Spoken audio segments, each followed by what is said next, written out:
வடக்கிருத்தல். என்ன சார் தமிழ் வார்த்தையா இருக்கு? தமிழ் வார்த்தை தான். ஆனா இந்த வடக்கிருத்தல்ன்றது ஜெயினிசத்தோட அசோசியேட் ஆன ஒரு வார்த்தை, சமணத்தோட அசோசியேட் ஆன வார்த்தை. எப்படி சார்?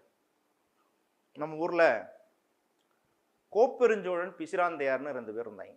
இந்த கோப்பெருஞ்சோழனும் பிசிராந்தையாரும் ஃப்ரெண்ட்ஸ். ஆனா 2 பேருமே பார்த்துக்கல. கோப்பெருஞ்சோழன் சோழ தேசத்து மன்னன், பிசிராந்தையார்ன்றவர் பாண்டிய தேசத்து புலவர். அவர் 2 பேரும் பார்த்துக்கல. ஆனா நல்ல நட்பு. தன்னுடைய நண்பனை பார்க்கறதுக்காக மதுரையில இருந்து உறையூர் திருச்சிக்கு வர்றார். அப்போ அந்த கோப்பெருஞ்சோழன் போர்க்களத்துல இறந்து போய் கிடக்குறான்.